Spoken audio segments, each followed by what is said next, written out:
የነብያት ታሪክ አደም አለይሂ ሰላም። አላህ Subhanahu Wa Ta'ala አደምን አለይሂ ሰላም ለመፍጠር በፈለገ ጊዜ ጅብሪልን ወደ መሬት ወርዶ አፈር ዘግኖ እንዲያመጣ ላከው። ጅብሪልም ወደ መሬት ከወረደ በኋላ ከመሬት አፈር ሊዘግን ሲል መሬትም እንዳትቀንሰኝ በአላህ እጠበቃለሁ አለችው። ጅብሪልም በአላህ እጠበቃለሁ ስትለው ምንም ሳይነካትቶ ተመለሰ። አላህም ዘንድ መጣና ጌታዬ ምድር ባንተ እጠበቃለሁ ስትለኝ ተመለስኩ አለው። ከዚያም አላህ ሚካኤልን ላከው። ሚካኤልም ትእዛዙን ሊፈጽም ወደ ምድር ሲወርድ መሬትም እንዳትቀንሰኝ በአላህ እጠበቃለሁ አለችው። ሚካኤልም በአላህ እጠበቃለሁ ስትለው ምንም ሳይነካትቶ ተመለሰ። አላህም ዘንድ መጣና ጌታዬ ምድር ባንተ እጠበቃለሁ ስትለኝ ተመለስኩ አለው።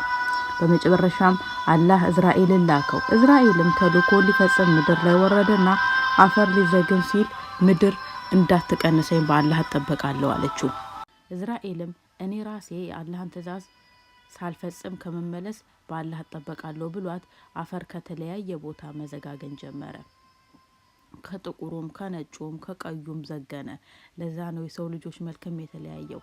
ከዚያም አፈሩን ይዞ አላህ ዘንድ ሲቀርብ አላህም አፈሩን አንተ እንዳመጣ ሁላ ነፍሳቸውንም እንድታወጣው አንተን ወክያለሁ አለው። ከዚያም ከምድር የመጣው አፈር ረጥቦ ጭቃ ሲሆን ጊዜ አላህ ለመላእክቶቹ እኔ ከጭቃ ሰውን ልፈጥር ነው፣ ፍጥረቱንም ባስተካከልኩና ከመንፈሴ በነፋሁበት ጊዜ ለእርሱ ሰጋጆች ሆናችሁ ውደቁ ብሎ መልእክት አስተላለፈላቸው። ከዚያም አላህም ኢብሊስ እንዳይኩራራ አደምን በእጁ ፈጠረው። ከዚያም ለ40 ዓመት ያህል ጭቃውን ቅርጽ ብቻ ሆኖ ከረመ እና መላእክት በዛ በኩል ሲያልፉ አደምን ሲያዩት በጣም ይፈሩት ነበረ።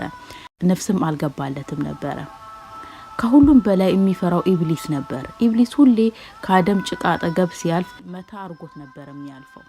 ያን ጊዜ ሸክላ ሲመታ እንደሚያወጣው ድምጽ ይሰማ ነበር።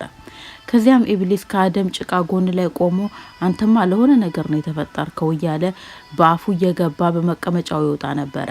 ለመላእክትም እኔ በዚህ ላይ ከተሾምኩኝ አጠፋዋለሁ ማለት ይዝትበት ጀመር።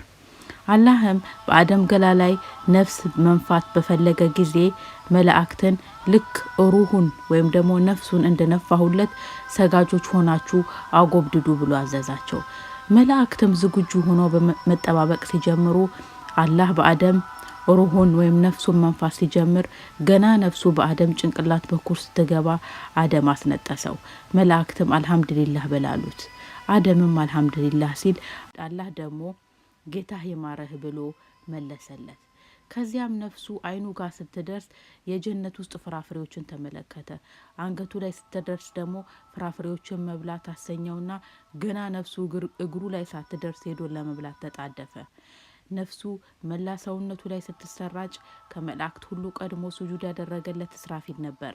ከዚያም አላህ ለአደም ሂድ እነዛን ሰላም በላቸውና ምን ብለው እንደሚመልሱልህ አድምጥ ብሎ ላከው።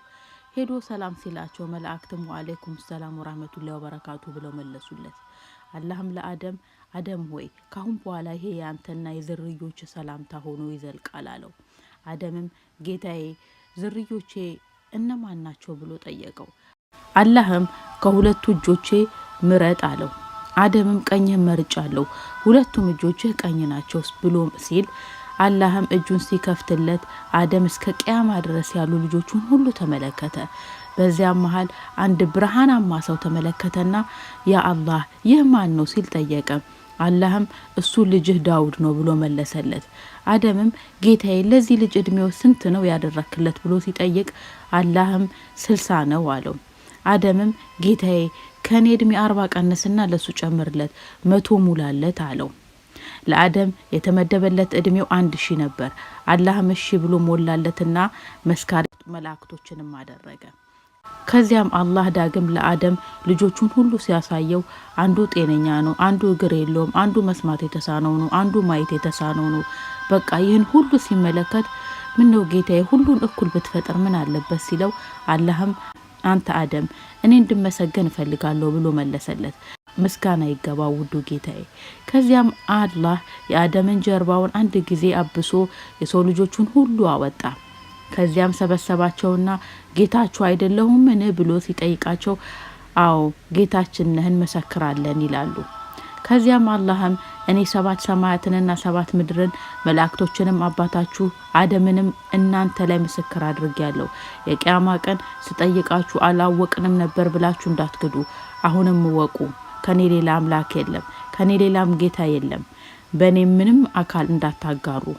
እኔ ወደ እናንተ መልእክተኞቼን ወይም ነብያቶቼን ቃል ኪዳኔንና ዛቻዬን የሚነግሯችሁ ሲሆኑ ልክላችኋለሁ፣ መጽሐፎቼንም አወርድላችኋለሁ አላቸው። የአደም ዝርያዎች ካንተ ሌላ ጌታ እንደሌለን መሰክራለን፣ ካንተ ሌላ አምላክ እንደሌለም እንመሰክራለን ብለው ቃል ኪዳን ገቡ። አሁን ደግሞ ወደ ኢብሊስ ልመልሳችሁ። ቅድም ከመላእክት ሁሉ ቀድሞ ለአደም ስጁድ ያደረገው ኢስራፊል ነው ብያችኋል ነበር። ኢስራፊልን ተከትለው ሁሉም መላእክት ስጁድ አድርገው ነበር። ግን አቶ ኢብሊስ ሁሉም ስጁድ ሲወርድ እሷ ዘና ብላ ቆመች። አላህም ኢብሊስ ወይ በሁለት እጆቼ በኃይሌ ለፈጠርኩት ከመስገድ ምን ከለከለ? አሁን ኮራህን ወይስ ፊቱኑ ከትዕቢተኞቹ ነበርክ ብሎ ሲለው ኢብሊስም እኔ ከእርሱ በላጭ ነኝ፣ ከሳት ፈጠርከኝ፣ አደምን ደግሞ ከጭቃ ፈጠርከው አለ። አላህም ከጀነት ውጣ፣ አንተ የተባረርክ ነህና እርግማኔም እስከ ፍርዱ ቀን ድረስ ባንተ ላይ ሆነ አለው። ኢብሊስም ጌታዬ ሆይ እስከሚቀሰቀሱበት የቂያማ ቀን ድረስ አቆየኝ አለው። አላህም ጥያቄውን ተቀብሎት እስከ ቂያማ ቀን ድረስ ኢብሊስን ሊያቆየው ቃል ገባለት። ከዚያም ኢብሊስ በአሸናፊነትህ ይሁንብኝ የአደምን ልጆች ከነርሱ ምርጥ የሆኑትን ባሮች ብቻ ሲቀሩ በመላ አሳስታቸዋለሁ ሲል ዛተ። አላህም አንተንና ከአደም ልጆች የተከተሉን ሁሉ ጀሃነም እንደምሞላቸው ቃል ገባለሁ አለ። ከዚያም አላህ ኢብሊስን ከጀነት አውጥቶ አደምን ጀነት አስቀመጠው። አደምም የማያውቀው ቦታ ላይ አንድ አጫዋች በሌለበት ቁጭ ብሎ የድብርት ስሜት ተሰማው። ከዚያም ጋደም ባለበት ድንገት እንቅልፍ ሸለብ አደረገው። ልክ ከእንቅልፉ ሲነቃ ራስጌው ላይ የአንዲት ሴት ተመለከተ። ከዓይኖቿ ፍቅርና እዝነት ይነበብባታል። አደም ከመተኛቴ በፊት እዚህ አልነበርሽም? ሐዋ አዎ። አደም በተኛሁበት ነው የመጣሽው ማለት ነው? ሐዋ አዎ። አደም ከየት ነው የመጣሽው? ሐዋ ካንተ ውስጥ ነው የመጣሁት። አንተ በተኛህበት ነው አላህ ካንተ የፈጠረኝ። አደም ለምንድነው አላህ የፈጠረሽ? ሐዋ አንተ እኔ ላይ ልትረጋ። አደም አላህን አመሰገነና ብቸኝነት እየተሰማኝ ነበር አለ። ከዚያም መላእክት መጡና ስሟ ማን ነው አሉት። አደምም ሐዋ አለ። መላእክትም ለምንድነው ሐዋ ተብላ የተሰየመችው ብለው ሲጠይቁት አደምም እሷ ከኔን የተፈጠረችው፣ እኔ ደግሞ ህያው ነኝ፣ ለዛ ነው ሐዋ ያልኳት ብሎ መለሰላቸው። ከዚያም አደምና ሐዋ በጀነት ውስጥ ሳሉ አላህ አደምን እንዲህ አለው፣ አንተ አደም ጀነት ውስጥ ላንተ ሁሉ ነገር ሐላል ሲሆን ይችን ቅጠል ላንተም ለሚስትም ሐራም አድርጌያለሁና እንዳትቀርባት። ከዚያም ሁለቱም በጀነት እየተዝናኑ ሳለ ኢብሊስ መጣና አጠገባቸው ማልቀስ ጀመረ። ምን ሆነሃል ብለው ሲጠይቁት እንዲህ በማለት መለሰላቸው፣ እንዲህ ስትዝናኑ በጣም ታምራላችሁ፣ ግን በጣም የሚያሳዝነኝ ይሄ ደስታችሁ ዘለቄታ አይኖረውም። ግን ይህ ደስታችሁ ዘላለማዊ እንዲሆን የምትፈልጉ እንደሆን ይችን ቅጠል ብሏት። ምክንያቱም አላህ ጌታችሁም መላእክቶች እንዳትሆኑ ወይም ደግሞ ከዘላለም ነዋሪዎች እንዳትሆኑ እንጂ ከዚች ዛፍ አልከለከላችሁም ብሎ በመወስወስ አሳስቶ ቅጠሏን አበላቸው። አደም በስህተት የቀመሳት ቅጠል መብላት ሲጀምር ልቡን እያመመው መጣ። ፍርሃትና ለመረጋጋት ነገሰበት። ዞር ብሎ ሚስቱን ሲያይ እርቃኗን ናት። ራሱንም ሲመለከት እርቃኑን መሆኑን ታወቀው። ከዚያም ቅጠል በመበጠስ ሀፍረተ ገላቸውን መሸፈን ጀመሩ። በፈጸሙት ኃጢአት ተጸጽተው እንዲህ በማለት አላህን ይማጸኑ ጀመር። ጌታችን ሆይ ነፍሶቻችንን በደልን፣ አንተ ለኛ ባትምር ባታዝንልን በእርግጥ ከከሳሪዎች እንሆናለን። አላህም ወደ ምድር እንዲወርዱ ትእዛዙን አስተላለፈ። እንዲህም አላቸው፣ ከፊላችሁ ለከፊሉ ጠላት ሲሆኑ ረዱ። ለእናንተም በምድር ላይ እስከተወሰነ ጊዜ መርጊያና መጠቀሚያ አላችሁ። በእርሷም በምድር ላይ ትኖራላችሁ፣ በእርሷም ላይ ትሞታላችሁ፣ ከእርሷም ውስጥ ትወጣላችሁ። አሁን አደምና ሐዋ ጉዞ ወደ ምድር። አላህ ሁለቱንም ወደ ምድር ሲያወርዳቸው አደም ትካዜ ተቆጣጠረው፣ እጅጉን ሀሳብ ገባው። ሐዋ ደግሞ ማልቀስ የሌት ተቀን ተግባሯ ሆነ።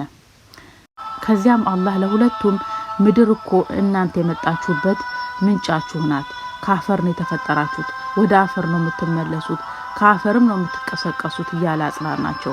ከዚያም አደምና ሐዋ መሬት ላይ ቁጭ ብለው ሳለ ጅብሪል አለይሂ ሰላም 7 የስንዴ ፍሬዎች ይዞለት መጣ። እያንዳንዱ ፍሬ 70,000 ዘለላ ያበቅል ነበር።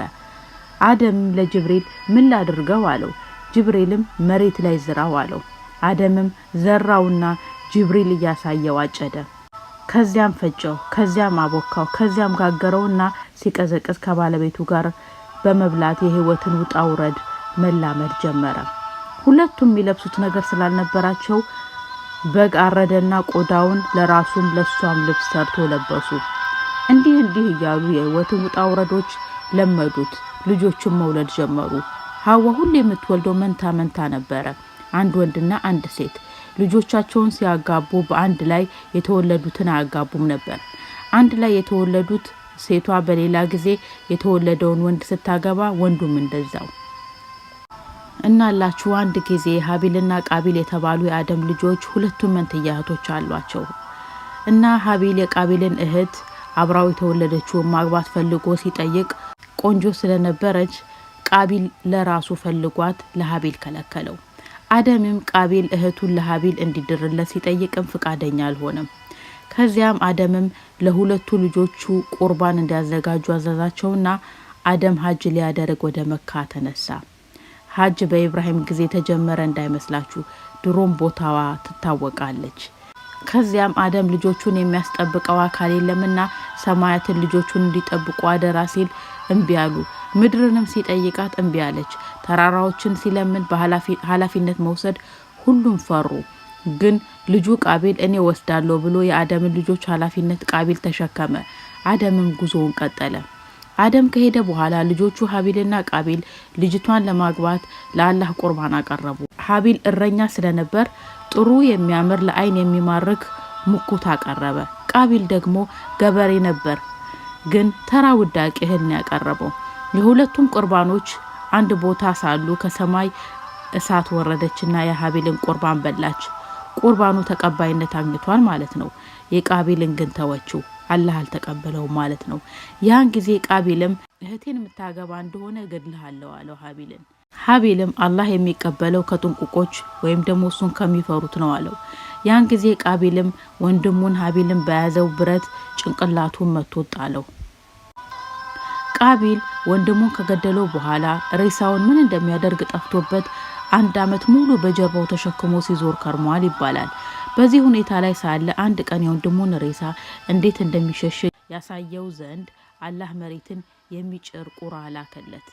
ቃቢልም ወይኔ የወንድሜን ሬሳ እሸሽግ ዘንድ እንደዚህ ቁራ ቢጤ መሆን አቃተኝ አለ። ቃቢል ወንድሙን ሀቢል ከቀበረው በኋላ በመግደሉ በጣም ተጸጸተ። አደምም የልጁን ሞት ሲሰማ በከፍተኛ ሁኔታ አዘነ። የቃቢልም ቅጣቱ ከዱንያ ጀመረ። ሁለቱ ታፋዎች ተጣበቁ። ፀሐይ ወደ ዞረችበት ሁሉ አላህ የቃቢል አይን እንድታፈጥ አደረገ፣ መቀጣጫ ይሆን ዘንድ። አደምና ሐዋ በልጃቸው ሀቢል ሀዘን በጣም ስለተጎዱ አላህ ሸይስ የሚባል መልካም ልጅ ሰጥቶ ሀዘናቸውን አስረሳቸው። አድማጮቻችን የዛሬው ፕሮግራም ይሄን ይመስል ነበረ። ቀጣዩን ክፍል ይዘን እስከምንገናኝ ድረስ የራህማን ሰላም ከእናንተ ጋር ይሁን።